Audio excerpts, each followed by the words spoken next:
Welcome to RocklandSound, where rock meets Rockland. I'm in Austin. Tom would be, who should be joining us soon, is in Rockland County, New York. And I'm in the music capital of the world. And music is out here. And we have a great guest tonight. The legendary singer from Judas Priest and many a band, and now KK's Priest, Tim Ripper Owens. You know, it's really hard to rattle off what bands I've been in because it would take up the whole interview, wouldn't it? That's why I didn't do it. but I was saying to Jamie that everything that I've listened to from you, at least for your part of the participation, has been quality. So you, It's good. Thank you. It's been good stuff. A little bit of everything, and I continue to stay busy and do stuff all the time. I enjoy singing, and people know that because I'm in my studio about every day recording for somebody. So it's pretty cool. that's great. Well, once again, appreciate you being here. Thank you. Try to do a couple little different things. There's so many podcasts out there, so I give this little intro every time we speak to somebody for the first time. We try not to be. Everybody's gonna has known. Ask the interviewee. What's your influences, and blah blah blah, on and on and on. And obviously, we're gonna promote what you want to promote and move from there. But we like to try to get to know you because something made you be you that turned you into a person that had this kind of lengthy career and the drive that you've had. One of the questions that we asked that is unique to us is, what is that first album that you bought with your own money that you said, I don't care if I save my lunch money, whatever it was, I have to have that album now? Man, I don't know. I think my brother and I got. I mean, I would get like some Elvis singles and things Mhm. like that. In the Okay. early '70s. Probably Kiss, uh, "Rock and Roll Over." Rock I and think roll it, over. I think that might have been the one my brother and I, the first album that we kind of got kind of together when it got. I'm thinking that was probably it. Yeah. Yeah. Okay, that's great. And speaking of that, what was around you? How old is your brother?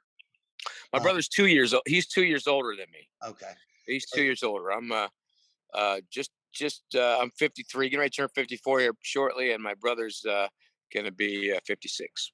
okay. So was he a person that was into music before you as a Yeah, friend? yeah, Or- he was. He wasn't into music like I was singing, and I was always entertaining as a kid. I'd get in front of the family and sing some Elvis, and I was always in I was listen. I was either entertaining, saying something, trying to be funny that was stupid, whether it was a 8-year-old talking about boobs or something. I would always try to make somebody laugh, or getting into a fight. So I was always one of those as a kid. I was always doing something, but I was always into music.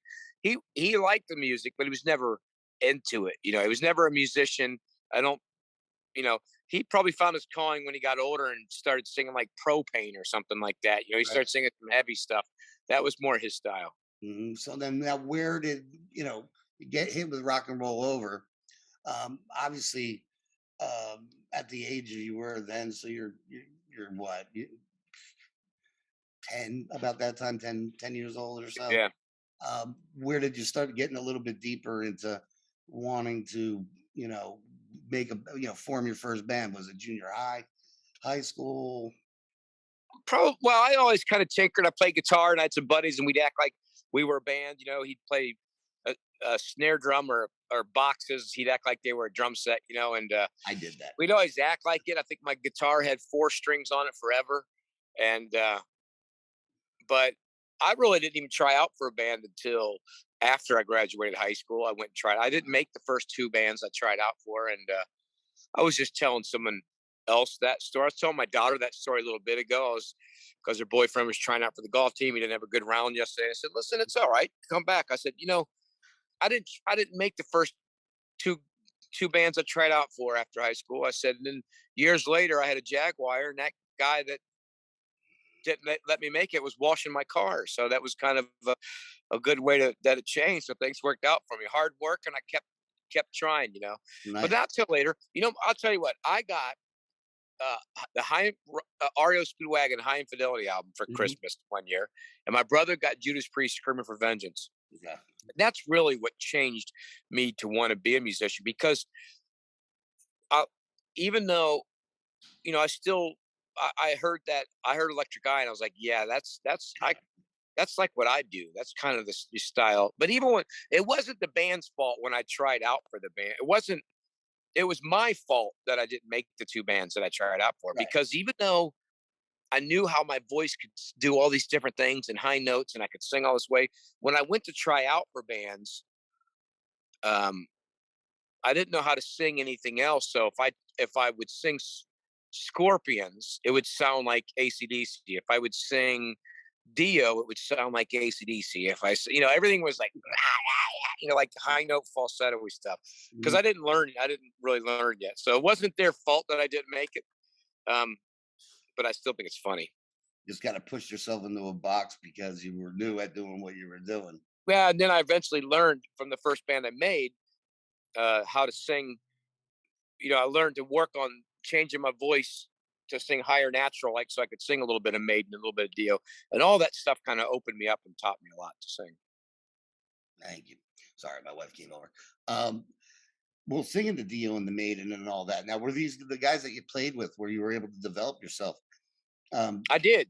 I did. were- You know what helped? Another one helped was Anthrax singing, because Joey Belladonna had a high natural voice, and I Mhm. loved Anthrax because it was thrash music with an actual singer, and I thought, man, this is kind of, it's like Journey singer singing for Anthrax. And it was like, this is badass. Yeah, But yeah, I mean, I still do that. I still work. Chris Cornell taught me a lot. Chris Cornell taught me, listen, you don't have to always be pretty, just be raspy and free and sing it. So singing songs like Jesus Christ Pose and different things. I'm always learning. I mean, my voice is such a wide range that I can do just about anything, and mhm. that's what's nice when I sing and write and sing on these records. That I mean, you listen to Jugulator, and underneath you'll hear like death metal vocals underneath stuff, and it's like I love to just layer stuff and do all kinds of stuff. Is he bringing in? Yeah, you're gonna get to tell him now. Hey, Tom, what's going on? meet Man, oh man, Tim wants to tell we you something. we have been talking about you, and uh, so there's a new boss right now. I just want to tell you. Um, uh, I told him you run we your we own company. decided that you're the boss at your other job, Huh? and now I'm the boss in this job. That's Can fine. I actually That's don't fine. want. Can I be honest? That made me Say it. nervous. That made me nervous just saying that. I don't want to be. Never mind. I'm actually, it's like that one of those "take my wife, please" things. Yeah, It's like because that's that the sort of feeling thing. I. Hey, that's the feeling I just had. I went, wait a minute. I don't want to do that. I, Just to it set was it up, just it to was set it funny up for when you, we Tom. talked about it. It was funny when we talked about it, and then I started thinking about it. I'm like, yeah, never mind. Just, Yeah, just yeah. to, Tom, just to set it up, all I said was, "You run your own company," and I said, you're on boss time, and then you'll be here." And then he said, "I'll be the boss when it starts," and it was very funny at the moment. You You did know, like you didn't want to be mean to him. That's all. Well, no, not for I nothing. did. I felt like, listen, nowadays you hurt people's feelings, and it gets really, then the next thing you know, Oh I'm yeah. getting it. And I start worrying about what I say. I said, oh my God, am I going to get death threats for saying? Now people are going to say, oh yeah, now Ripper's telling people he's the boss, right? Be on Blabbermouth tomorrow. Listen, I'm certain I'll be there anyways. Yeah, I Yeah, know, man. but they'll love. Definitely. Tom, just so you know, Jamie is also. I don't know if she's here, but she helped Yeah. get the interview. So Jamie is a female, and she's Jamie's listening, and she is ready to pounce on you if you say yes, anything wrong. Oh shit. All right. I yes. got it. Yeah. The legal department, Mike. We got to be careful. We got to be careful, man. Actually, she doesn't say anything. She likes it because she's thinking, I hope Ripper says something really stupid so it's on Blabbermouth. Yeah.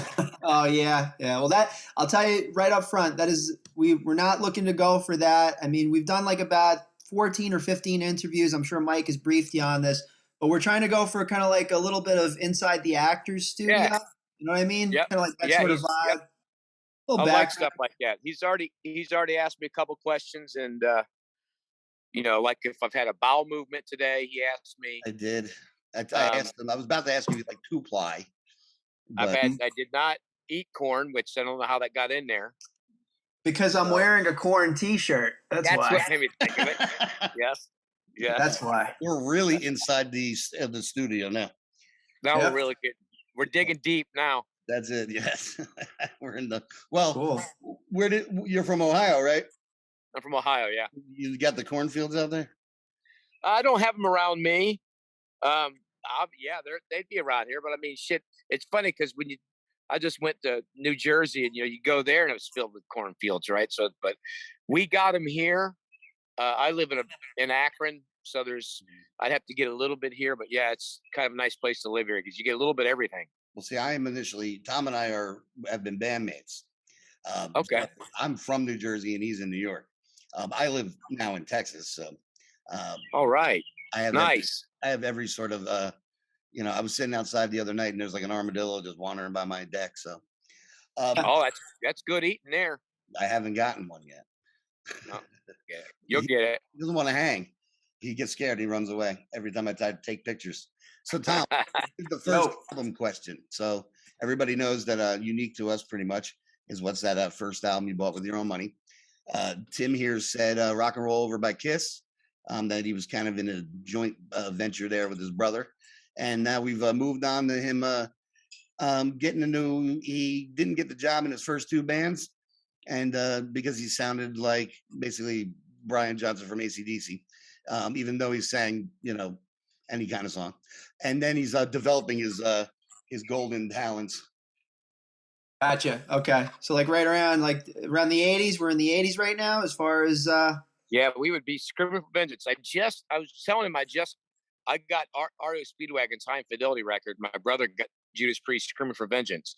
And I was kind of like, whoa, man, Electric Eye was the song that changed me, I heard that song. I was like, yeah, this is pretty awesome. So that was kind of the era then. Nice.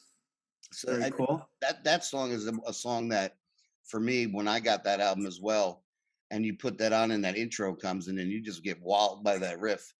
And Rob. Yeah.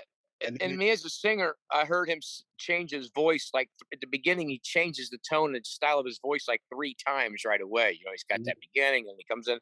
And I was like, man, because you know why? I grew up singing in choir and musicals when I was in school. So I like to sing in characters. I kind of always thought about it. And I've always told people to this day, I sing in characters. I like to change things around. That's why my favorite singers are like John Oliva, Ronnie James Dio, Rob Halford, people who change things and do that. So, and that got me right there because he did it right from the beginning. Yeah, absolutely. And I mean, to be able to even be at the age he's at now and still be able to pop off some of those notes, because I saw him a couple years ago and he still gave me the hair on my arm stood up. So amazing. But so now this band that you're in, just a regular local cover band?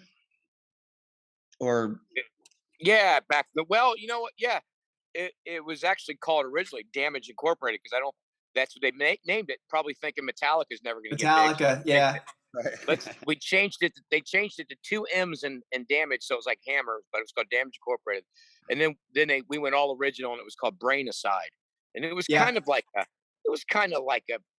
Anthraxy kind of. It was really heavy, fast. Then it would go into like a jazzy part, and I would always be singing normal, so it was confusing to a lot of metalheads. But yeah, so that was the start of it. Well, now what was the scene like out in Akron at the time? Oh, it's great. I mean, it was the mid '80s. I mean, this was probably about 80. I probably got in my first band about 87, 86, 87. I graduated in 85, so I'm going to guess it was probably really close to 86, 87. Yeah, so it was really great. I mean, a lot of spandex being worn in. I wasn't a spandex guy. Thank God. Yeah, well, it just didn't look good.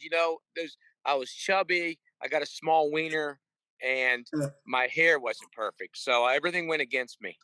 Yeah. No, I feel you. I'm hung like a pimple over here. Well, that's why I always said I could get an endorsement with Mike and Ike, and then I would have been all right. But no, but it was we rocked. I'm not signing that contract. We rocked. Sign with your dick. Libby, Vienna Sausage gives me a call. They may work on that one with you. We went with but we had the genes because we were this band when I was in it. Everybody was playing my first band, everybody was playing around. If they played Judas Priest, you got anything coming?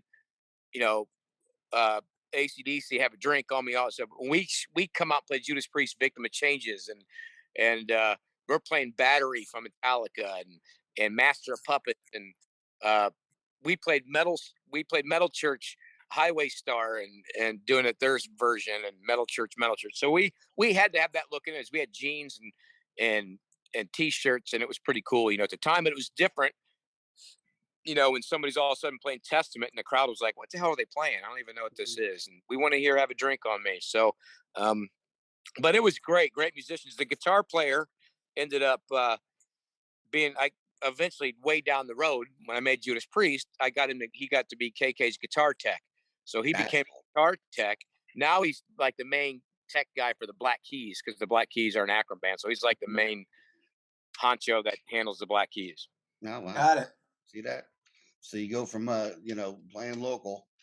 See what testament you get you. It's See what unbelievable. happens. See, I didn't. See what happens. You know. There you go. Right, and he See what kept happens when you get fired from all the bands. right, and he kept your secret, Yep. your sausage secret. So that spread in the background, and everybody like he said, "No, that's not what I heard, man," and everybody could trust him. Yeah. Imagine in board meetings, point of reference, sausage. Yes. Well, to be honest, that's I just like to talk like this because when Mark Wahlberg played my part in Boogie Nights, Right. um, That was, what? That's a great segue, because I thought you were going to mention, Rockstar with that, because they butchered that, but that was a good sideway reference to a different Mark Wahlberg movie. yeah, I mean, Yeah. he had me down at the end of the movie when he had that mirror scene, so I felt really nice. It was almost like coming out to everybody saying, "Look, this is really me." Right. Yeah. Well, I mean, I have a feeling we might get some paperwork sent to us soon. Well, But Mark Wahlberg also had abs, and I've certainly never had abs in my life. So, well, yes, but So now, that's so just going back to the different the different bands, early on before joining up with Judas Priest. So, obviously, you mentioned about Brain Aside, into Damage, and then Winter's Bane. Did we cover that yet, or? no, that was I think when I came back, and I was in a local band called U.S. Metal, and Gotcha. then I got into Winter's Bane. Yeah, that's really what I mean. That's why got into Judas Priest, because Winter's Bane was in the early '90s, and heavy metal was dead. We went to Germany and recorded this record, total heavy metal record, but there was no scene for it at that time. That's when the scene wasn't going on, and this agent said, "You should do a Judas Priest tribute band, because I could get you better gigs, and you can make a lot more money, and you could tour around." And so that's how Winter's Bane. We traveled around opening up for, we'd be Winter's Bane opening up for British Steel, and that's kind of how that whole thing started. oh, that was a smart business move. It was for me. I have a question though, when you're talking about, because the scenes are obviously different in the world. There's a lot more loyalty in certain other, European countries than the flavor of the month kind of stuff that we get a lot here.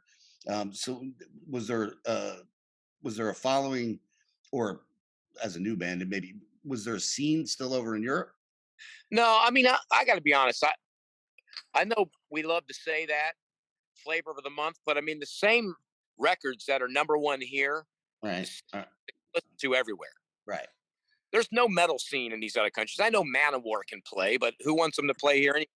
I mean, um, you have the European metal scene, and you actually have the American metal scene.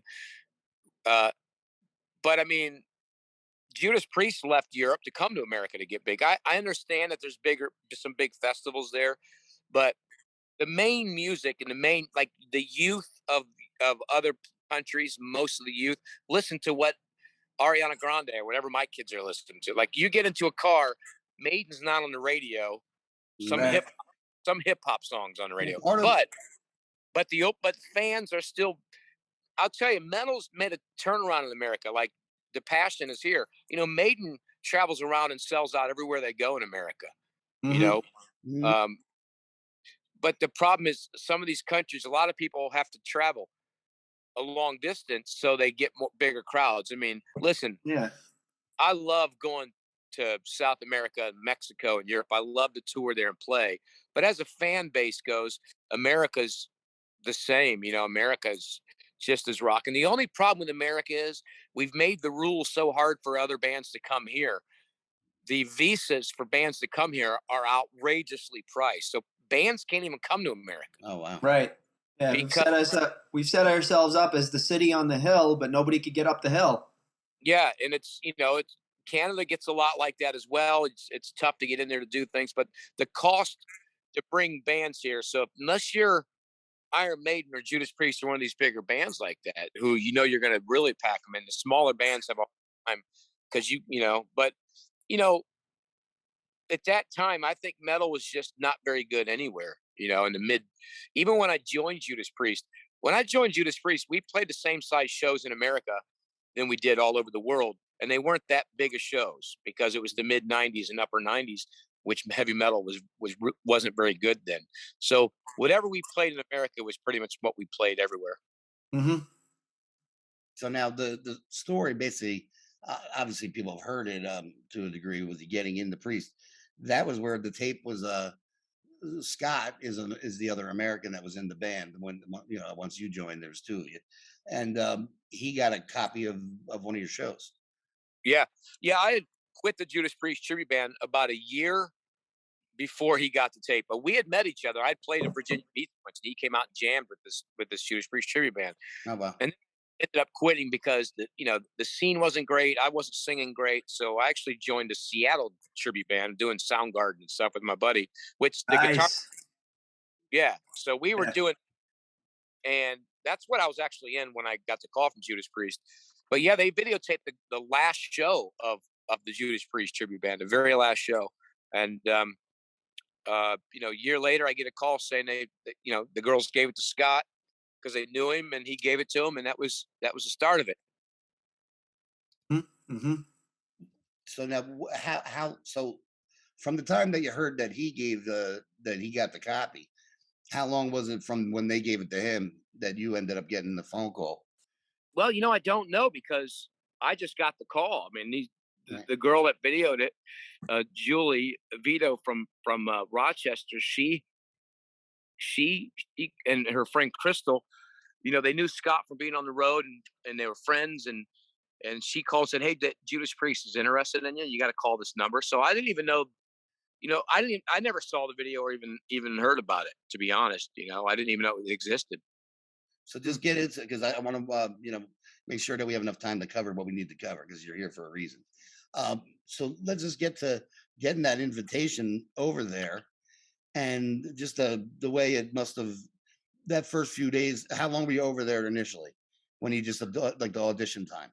Yeah, it was correct. Listen, first I get this call. I call them. Can you come over here? Do you have a passport? We're interested in you. We want to meet you. You don't have to sing. We want to make sure you're not some LA rock star acting guy. I go there.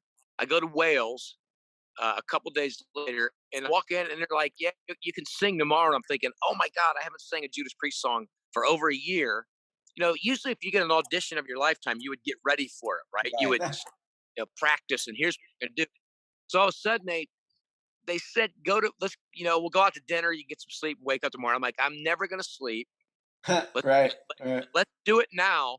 And they put on Victim of Changes. They were in a control room. They took Rob's vocals out. So they're in this control room studio, and I sang it. They probably thought they were going to stump me putting on Victim of Changes, but that was one of my favorite songs. It was one of my best ones I sang. So I sang that first line of the song, and they said, "Owens, you got the gig." And I would, and then listen. You asked how long I was there. I flew home the next day, Oh. and they said, "Do not tell anybody. You can't tell anybody." This was in February of '96, but I did have an autograph I got an autograph of the whole band, and then I signed it, "Dreams Come True," and I gave it to my parents. And I said, "Check this out. I got Judas Priest's autograph." And my mom's like, "Yeah, maybe someday, maybe someday." I said, "No, no, I'm the lead singer of Judas Priest." So I could That's tell. awesome. Yeah. Yeah. That's awesome. But then we didn't release it till like June or July, so I had to keep it a secret for that long. Yeah. Well, Yeah. how long did it take before you started to record the album then? I from think it was about then. I think they released it, and then I started recording. I remember the first two or three songs I recorded. I know for sure was "Burning Hell" and "Death Row." We Great did. stuff. I started recording those two songs in this one studio on the River Thames, Barrymore Barlow studio, who was the drummer of Jethro Tull, Oh, and wow. then the rest of them started to be recorded at a different studio in this other area. So we went and did that. Everything was written already. Everything was written, Mm. and the ideas were down. Now they didn't have any scratch vocal ideas down. They would just kind of go, "Here's how I want it," and we would have the lyrics, and it'd be like, played on the guitar part, or just be like, I just thought about that. There was no scratch vocals at all. There was just like kind of telling me how to do it. It's kind of cool. It Yeah. was really hard. It was really hard because it was also pre Pro Tools, so you really had to make sure you got shit done, and it took a long, long time. Mm. So now you do that, and you do Jugulator. Great album. I still listen to it to this day. And then you go to Demolition. Kind of a little bit of a different album, though. It Um, is. It is a different record. Demolition's actually my favorite record, mhm. uh, but I love them both. But Demolition had a little more melody and songs like "Hell's Home" and "One on One" and "Machine Man" and "Lost and Found It." But I love both the records. And Demolition was recorded at Glenn's house. That he has a studio in his house, so I just stayed at the house, and I enjoyed recording that record. I'd stay there, get up, we'd go record, we'd go out to dinner every night, have some beers. And the weekend, I'd go over to KK's house and play some snooker and drink some beer, and it was always a good time. That's cool. So you do that now. How long are we looking at before they decide to go the route back with Rob? Well, I could tell it was coming. They were getting offers forever. I was hearing rumors that, man, they were getting offers, big, big money offers to get Rob back. I know Glenn was like a kid in the candy store working with me vocally. Just he could tell me, "Hey, try this, try that, try this, try that, do this way, do that way, Mhm. do a death metal song, do that." So it was kind of great. But it was, I don't know what it was, right? I mean, uh 2000 whatever, I don't even sure when it was. But you know what, it had to happen. I had already recorded Glorious Burden for Iced Earth while I Oh, was in, so not to be in Iced Earth, but I did it as a guest vocalist. So when Judas Priest called me and said, "We're getting Rob back," or they didn't call me, I think they sent me a fax or something like that. I get a fax, "Hey, Ah, oh, yeah." ah.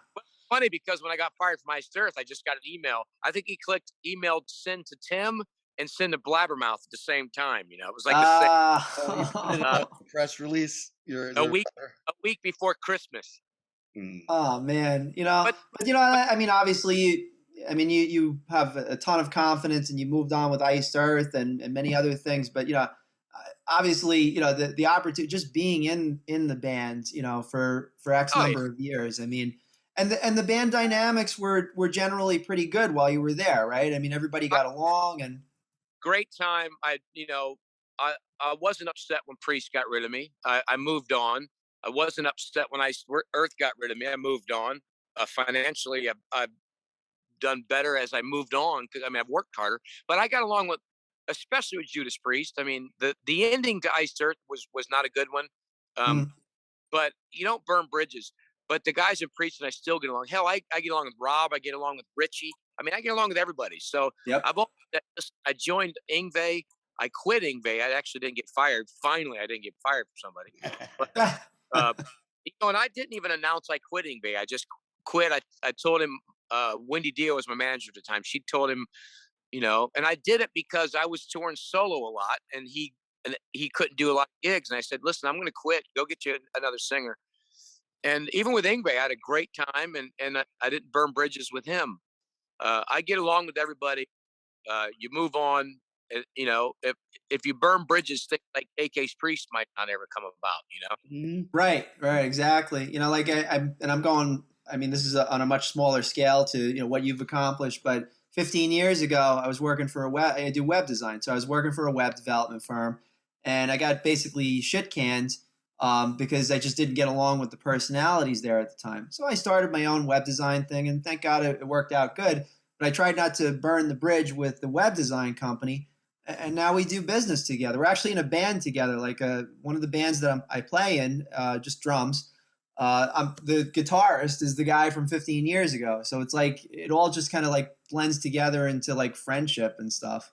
Yeah, that's what you should do, and you got to try to do that. I mean, how it should Mhm. work. So now let's go into KK's Priest. So how did the now I'm skipping other things, but I know your time is is valuable there, and it's dinner, so you have corn, I'm sure, to eat. Um, Well, I got some grilling to do, my friend. This is Ohio. see that tractor time and stuff. Oh, we just drove through your state. We picked up a dog in Wisconsin, 1,800 miles back and forth. So we were going through Ohio. What kind of dog did you get? It's a mix, beautiful dog. It's a Burmese mountain dog, Labrador, and then a little German Shepherd and a little Rottweiler. Wow, yeah, I bet it's great. Yeah, it's a cool dog, So, but no, back to you. Sorry, I didn't mean to interrupt. It sounds like Tom couldn't make up his mind what dog he wanted. I'm so polite. We have a Boston Terrier, and we bred her, and we had to travel. We had to pick the exact dog we wanted, which was about 7 hour drive just to go take her to the right one. I'm like, sheesh, man. Yeah, exactly. That's a long way. Go to the doggy red light. See, now to make an awkward segue here, because you're speaking about dogs, and I'm not going to speak about that. When I met my wife, she had 5 kids from 8 to 18, and I had an 8-year-old. Well, they're all grown and they're on their own now. My wife can't keep a plant alive because she's done with taking it.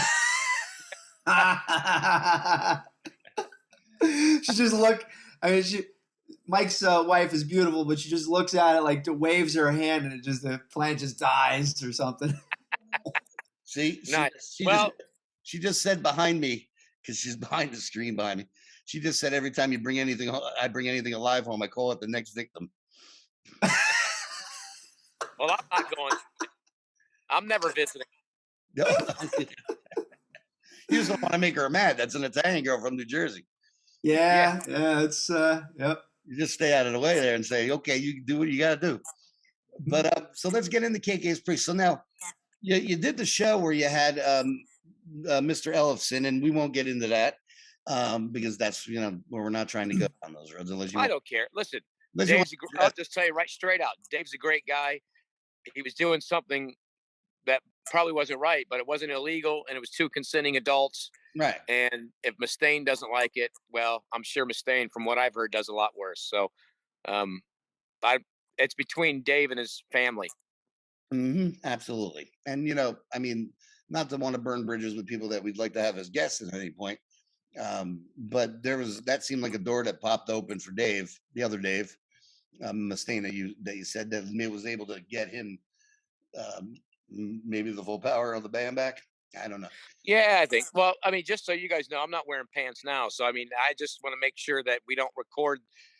I'm trying to keep it waist up, so I don't want to, it's cool. I'm wearing a Speedo, so everything's fine. If you look up on the screen, though, I think Jamie has the right picture of avatar, though. But I got to say something. Your wife must have waved a magic wand, because I looked down and it just went whoop. It just kind of all the. It died. With that, Melissa. Oh, what did she say? Oh my God! Don't take the blame, she said. Okay. It's just turned into a bro room. KK's Priest. Yeah. Go ahead. No, so you did the show. Now, was there an idea of doing a record, and you've spoken about that with KK?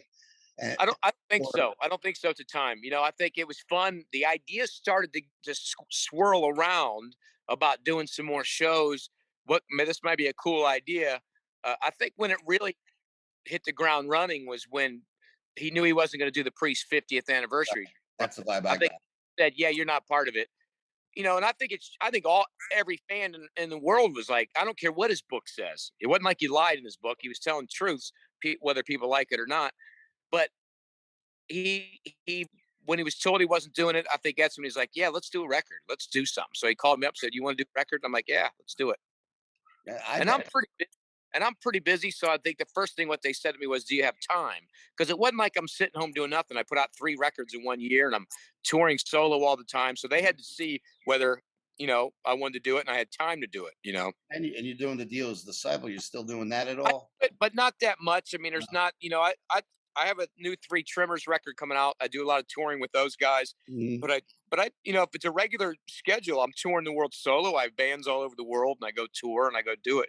So, but when it comes to KK's Priest, I was full on board, and I would open up the schedule and say, listen, if we're going to do it, I'm going to be all yours. I mean, that's the only way to do KK's Priest. It's not a project; it's a band. So and I heard the material and I was like, yeah, this is kick ass. Yeah, I think from the songs that I've been sent is in the promo kit.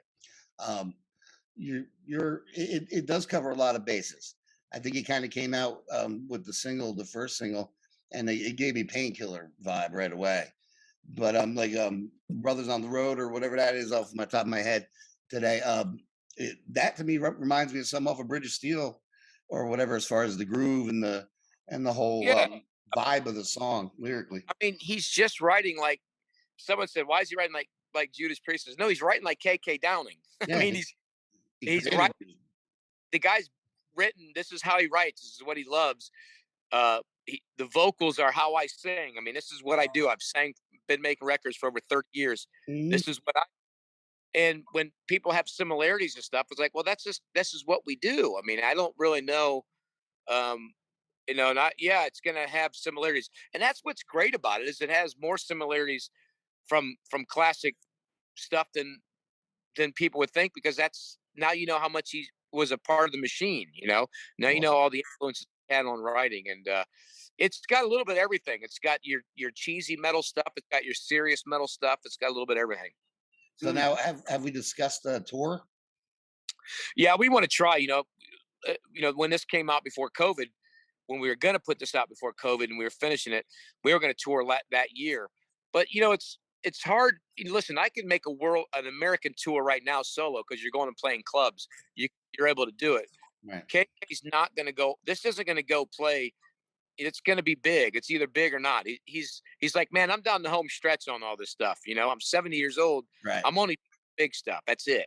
Mhm. So I think it'd be nice if we go do some supporting tour. We tour with some big acts, and get on these big arena things and these big sheds and do things like that. So I think we're going to tour as soon as we can, and that probably won't be till next year, Mhm. because it's hard to everything's booked up and stuff. But we're going to get out as soon as we can. Yeah, that sounds great. You come to Austin, I'll be glad to cover the show for you, and hopefully maybe get to shake your hand. I Um, love one of my best friends is a PGA golfer, Omar. He lives in Austin, mhm. and he was a Texas golfer there. But I love the barbecue at Salt Lake There you there, and go. Go over there, have a couple beers, and chat hey, down. Now, a- anything else that you have that you want to promote while you're here? well, anybody can find anything on me on social media. TimRipperOwens.com obviously is Okay. my website, but you could probably get to all my pages there. But Instagram, Twitter, Facebook, my merch is all on that and all. But they can find me. KK's page has all that stuff. KK's Priest. I got the new Three Trimmers that's going to be coming out. Uh, I did a special guest on Pyramid. I got all kinds of stuff. I'm busy as can be. Well, as Tom would probably say, he can cover the other end of it. I'll say that when we do the interviews like this, that goes on Rockland Sound as one word, YouTube. So you search Rockland Sound, you get the interviews. If you want to promote wherever else we put up information and how we'll cover all the other stuff that you're working on, we'll get it up there. And All I'll right. the floor there, Tom. Yeah. And just as a side note, so we went to each of the different websites. So TimRipperOwens.com. The Instagram page is Instagram.com/Tim Ripper Owens official. The Twitter is Tim Ripper Owens. And the Facebook is Tim Ripper Owens official. So check them There you go. out. Awesome times. And there's also a lot of, just make sure it's not Tim Ripper Owens and I look like I'm from that means it's a fake page. Mm-hmm. Tim doesn't Fucking have a somewhere across the season, some like sweatshop, just like trying to do some bad shit. You know what I'm saying? Tim looks like a shirtless teenager in that photo. What's going on here? Yeah, right. Yeah, there's a picture of like some kid tied up in a basement. It's not you. All right. Now, RocklandSound.com is also what I was going to have Tom put out there. If you go on RocklandSound.com, you get Facebook, and that we will put up the videos. I've already put up some of the KK's pre stuff, and we'll cover your stuff on there as well. And Michael, yours have a picture of you riding that armadillo? Yeah, that would be pretty. If you could get you a picture of you on top of that sucker riding it across. I ain't gonna fit on that fucking thing. It'd be dead in a minute. Well, it would be dead in a minute if you were riding it or your wife was waving her magic wand. Well, she could do that. It'd be less painful for the armadillo. See, all that would be like a big version of me on the pie in American Pie. But it wouldn't be as funny. That's really when the music died. Thank you. Hey, let me throw in a quick plug. Just an update for those of you that are going to be joining us at the Stony Music Fest. Right now we have 6 bands playing all day, August 14th at Riverfront Park. It's going to be a punk band, an acoustic rock band, a classic rock band, a hip-hop, a funk band. So we got a lot of great stuff. Charitable organization Habitat for Humanity Rockland is signed on for it, and there is a VIP section. So you can learn more at stonymusicfest.com. And we're just going to have a great time. This is our 7th annual one, and it's going to be bigger and better than ever. So that's all I got. I will offer myself up here. If Tom wants to pay me to come out to the Stony Music Fest, I will play my own armadillo. Well, you got to be at the 2025 festival that we're doing. Rockland Boulder Stadium holds 10,000 people. So, Mike, you gotta fly up for that, man. Thank you. I appreciate it. Maybe Mr. Owens here will come. Yeah, sure. Let's bring everybody in. Tim, thank you for joining us. This is we appreciate your time very much. Thank you very much. I appreciate it. We'll do it again whenever. Just give me a shout and we'll do it again. We'll stay in touch. Yes, I appreciate that very much. All right, guys. Thank you for being on Rockland. All right. We'll see you guys. Have a great day. day. All right, everybody. Take care. See ya.